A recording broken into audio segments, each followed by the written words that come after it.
welcome back to Concert Critiques in Cars with Emily. So this show is definitely interesting just because this show is right after the 21 Pilots show that was 2 days ago. So I think that this show is pretty much what I would call the exact opposite of a 21 Pilots show, and it's just so interesting to me because the show was totally sold out, so that's definitely interesting, but the band members don't leave the stage at all. They don't do anything particularly motion oriented on stage. They pretty much stay in one spot for pretty much the entire set, and crowd doesn't really move around a lot. They're not asked to jump or get low or really like clap their hands or move around. So it's definitely an interesting contrast, especially compared to just the fact that 2 nights ago was a 21 Pilots show, and so now tonight is like totally different. So anyway, let's get into it. So the show was Bon Iver and Feist, and so I love Feel It All by Feist, so I was really excited to see Feist. And I've seen Bon Iver before, but I was excited to see their new stuff. I really did like most of the songs in the new album, so I was excited to see them. It was at the Anthem. Getting there was absolutely terrible, like just so terrible. So much so that I was late for the show. And then another frustrating thing is, so I had a seat. So for the Anthem, when you have a seat, you are not allowed to own your ticket before you get there. So you have to go to wheel call to pick your ticket up. So where I park, I'm in front of the VIP entrance. I have to go all the way around the venue to get my will call ticket, and then all the way back around to get in. So it's just really frustrating. I hate feeling like I'm in a rush. It was so frustrating, and it definitely, like, I can't help but still like feel flustered, and like I had to ask total strangers that weren't even sitting next to me but that were behind me, and I was just like, hey, is this the third song or the second song or the fourth song? And they were like, it's the third song. So it's just, it was so frustrating, and it really just put such a damper on the beginning of the show. No reason that I should have been late to that show. I left with plenty of time. Anyway, so the song that I heard / kind of caught on to, which was the second song of Feist, was pretty good. Again, I was a little flustered, so I don't really remember all that much of it. But the third song, so there were people in the crowd who were singing, so halfway through, the singer just kind of stopped, and she was like, oh my gosh, you're singing the song, this is awesome. She was like, can you guys come back tomorrow and do the same thing? So that was really cute. I like that she kind of stopped in the middle of the song and then they continued, so I thought that was really cool. I really liked the lyrics of the chorus in that song, and then they had like a really long instrumental bridge. So just overall, the songs are more like storyteller, like stories being told in a way. And they definitely had a lot of instrumental bridges and song endings that were extended or longer. So that was pretty much consistent throughout the entire set. Really, really impressive guitar solo in the fourth song. Really impressive. There was so the fifth song I was not a big fan of. It was like more spoken word verses, and yeah, I don't know, it was like slower, it just didn't really grab me, and so yeah, I wasn't a huge fan of that one. Oh, and then the ending was like super repetitive, and so yeah, that was definitely the low point for me for this set, for sure. Yeah, so then the next song was, she seemed to be really focused on the pedals, and so I think what happened was something was wrong with her inner earpieces, because even later on in the set, after the seventh song, which I loved the violin and instrumental parts too, really, really good, especially in the chorus, they were fantastic. I really liked those parts. But right after that song, she said, she's like, so this is like, for me, this is like driving in a snowstorm. She's like, where the windshield wipers just like can't keep up with all the snow.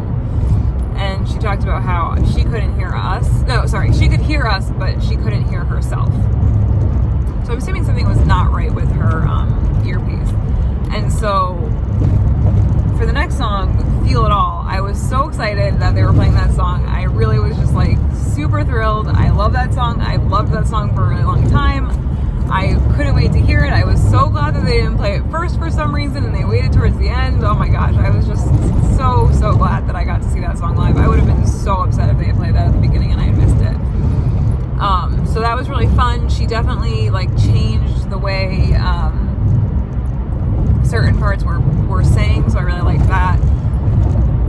It was almost like she would kind of speak it, which I know I just said I didn't like the spoken word, but it wasn't like the whole verse. It was just like a couple words here or there, so I did really like that change. And but some of the lyrics were hard to hear, and I know that song really well, and so that was kind of disappointing that I couldn't understand the lyrics. But I wonder if it was because she couldn't hear the band playing, so I wonder if she was kind of off by a note, which happened with Breaking Benjamin when I saw them. And so yeah, it was like you could tell that your head is like in one place in the lyrics, but the lyrics are actually in a different place, so it's hard to kind of put the two together, especially if you know it really well. But I also liked at one point she kind of stepped away from the mic and just sang out loud without the mic on purpose. So yeah, I don't know, that was kind of a cool touch. And again, maybe it was because she couldn't hear, so she was just like, well, I'm not going to be able to hear this, I'm not going to be able to sing it. I have no idea how that works. But then after that, they played a much slower song. And it was just like, halfway through, the instrumentals were really like full sounding, so that was better. But as you know, I always like to hear my favorite song last, so I wish they would have just ended with Feel It All. But it was great. It was really good. Definitely a couple of songs I would check out. Probably not others, but yeah, definitely am sad that I missed the first song. Definitely liked a couple of the instrumental parts in some of the other songs. Then obviously Feel It All was just super great to see live. So then there's Bon Iver.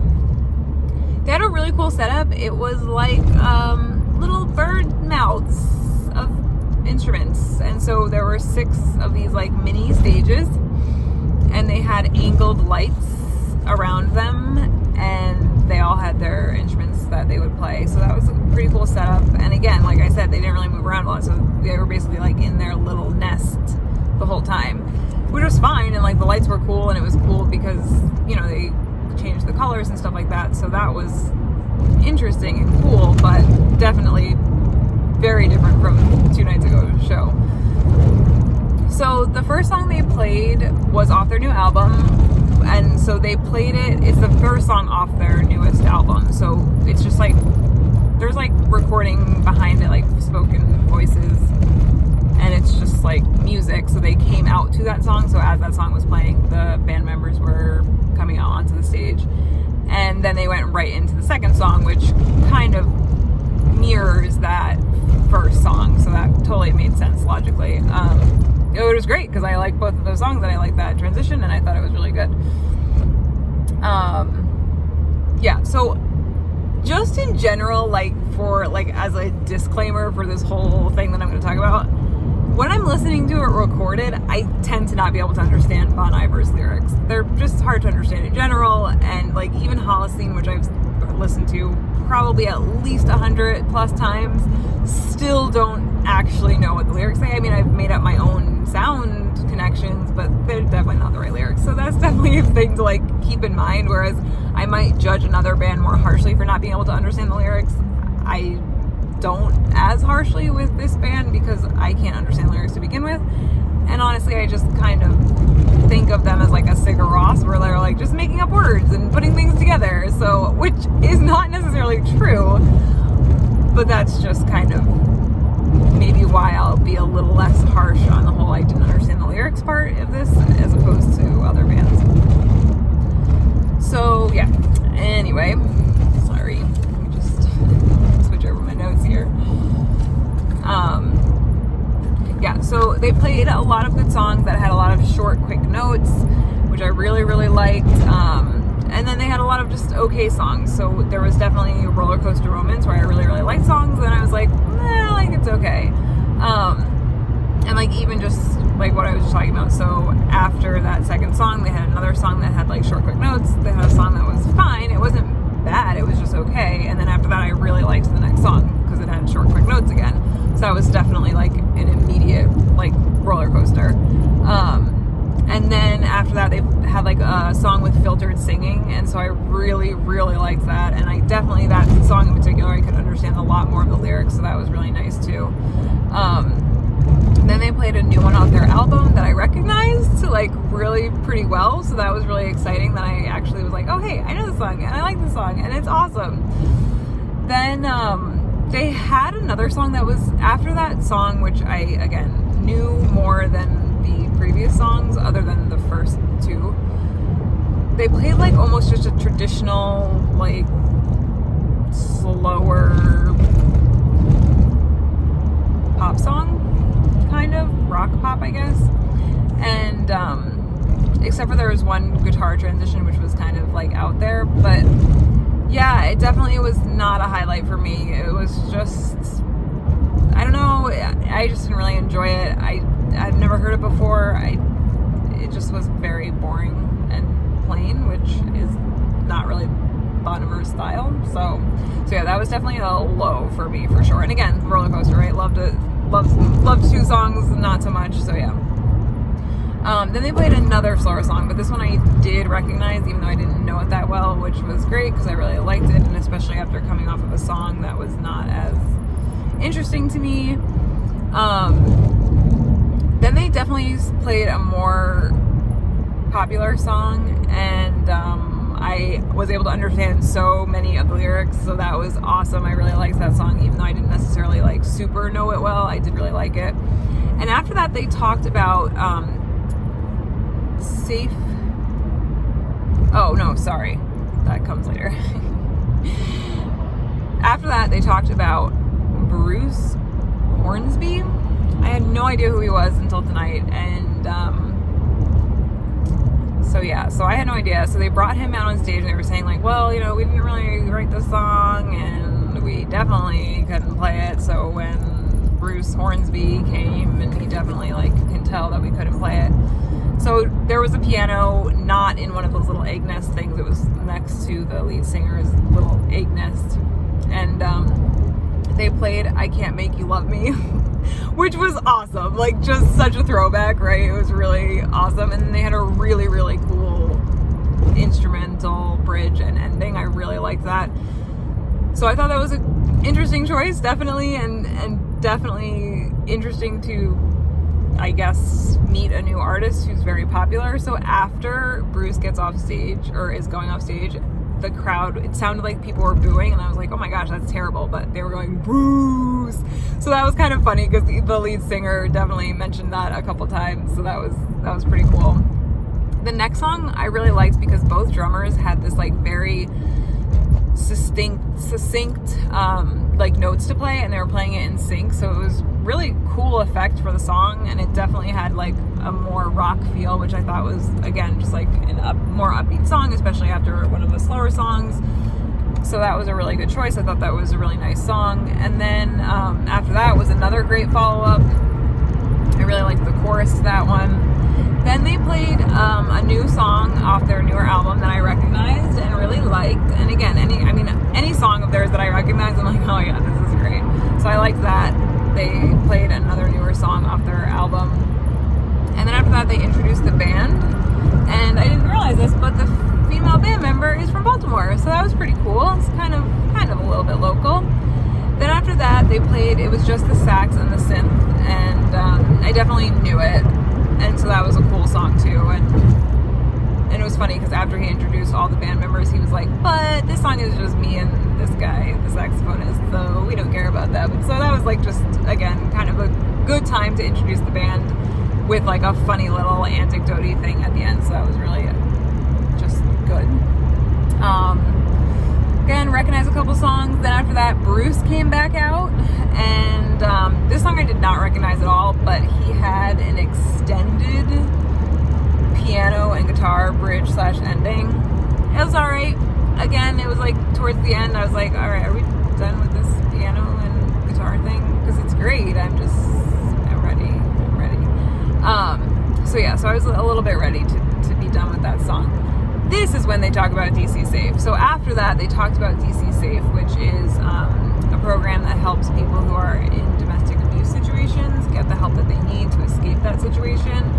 and I guess they were there at the venue, so you could have donated money, which I thought was really cool that they got not only just involved with a charity or a organization like that in general, but that it was very close to home, that it was very personal to DC members who were there. It wasn't just like hey, we're gonna do FEMA or Red Cross, something that is around the whole country. It was nope, this is a DC local organization. So I thought that was really cool, and I really liked that touch. And then he played an acoustic song, and it was definitely clearly about domestic abuse. So I thought that was really cool. I had never heard it before, but it definitely was powerful, and the fact that it was connected to that organization was also pretty cool too.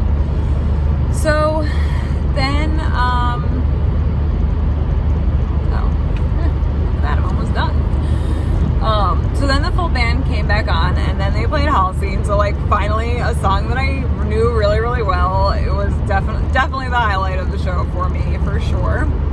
And again, I don't really know a lot of the lyrics to that song still after many, many times of listening to it, and I know that I just kind of make up words to fit the sounds that I'm hearing, which are definitely not it. But they changed the bridge a bit, which I really did like. I thought that was really cool. I liked the changes that were definitely made to the bridge. That was good. Then they played a song that I did not recognize, but it had an awesome saxophone solo at the end, so that was really, really cool. It wasn't too long, and it was just such a good compliment to that song, and it definitely was a good follow-up to Holocene, just because I didn't know it, but I still really enjoyed it. And then after that, they played a song that I definitely did recognize, and yeah, so that was from the new album, and I definitely could hear the lyrics, and actually the lyrics in general for that song, even on the recorded album, were pretty easy to understand, so I really liked that song, and I was glad that they played it. I had just listened to it this morning, so I was really excited. I was like, oh, hey, that's the song that I was listening to when I was running, so I really liked that song, and I thought it was a good placement towards the end of the show. So then they left for an encore, and they came back. I really enjoyed the filter for the next song, even though I knew it right at the end. I was like, oh, yep, I totally recognize that lyric now. So I really liked the filtered singing part. I thought that was really good. And then after that, when they came back for the encore, it was just the singer. So, but yeah, so I really liked the filter that he used to sing that song. It was very Boniver-y, so I really liked that. And then the whole band came back on, so that was the first encore song, was just the singer, and then the full band came back on. And it was this really, really full sounding, right from the start, rock song sort of a feel. So I really liked that. And then definitely for the choruses, it kind of, the music dropped out. So I really liked the contrast in that song. I thought it was really good. And then the next song I didn't know, and they had really short, he was like, okay, well, we're gonna do this thing for you, DC, to end the show. And it had very short lyrics, lines that were kind of far apart. So it was 4 or 5 words. Was not a huge fan of that song really at all, and it was so disappointing after they had such an epic ending with the previous song. So yeah, I was sad that was how they ended their show. I wish that they would have ended with the previous song instead. And again, I'm not really sure what that last song was, so maybe I don't know, I've never heard it before, and it just really was not as concert ending feeling as the song before, so that was a little bit disappointing. But I also would so they're playing DC again tomorrow night. It's a sold out show again, so I really would genuinely be interested to see the contrast of set lists, because I think they didn't play Skinny Love, which I've seen before from them, but I would have loved to see again. I still haven't seen Heavenly Father, so that I was ooh, maybe I'll see Heavenly Father. So it'll be interesting to see if they play Skinny Love and Heavenly Father and Holocene tomorrow night, or if they just play Skinny Love and Heavenly Father. I don't know. I also don't think that Heavenly Father is necessarily a popular song of theirs, but yeah, so I don't know, just super interesting to see what will happen tomorrow. All right, I gotta give this thing a score. let's see here. Was really mad about the traffic, although that's not the band's fault, so I'm not going to include that in my score as much as I would love to. Feist had definitely some really interesting songs and then some not so interesting songs, and I really, really did love all the subtle changes and the not so subtle changes in Feel It All. I wish I could have understood the lyrics more, and again, I think she definitely had something wrong with her earpiece, so not gonna lose as much credit as maybe I would have if she didn't say that about not being able to understand what was going on. And then overall for Bon Iver, again, it was like a roller coaster, but definitely more highs than lows for sure. There were probably like 2 or 3 songs that I was like definitely the ending one, definitely that like more traditional sounding one with just that weird guitar, like didn't really like that. But overall, they played really great songs. Again, I wish they would have played the songs that I like and know better, so I really wish Heavenly Father was on that list. I really wish Skinny Love was on that list because I really love that song. Yeah, I think I'm going to give this one an 8.5. 8.5. I think that's pretty fair because they definitely had some really good songs that I really enjoyed, and the instrumentals were really fantastic. So I really liked that piece of it overall. Even Feist and between the both of them, the instrumental parts were just like so incredible and really impressive. So yeah, 8.5. I think that's what I'm going to stick with.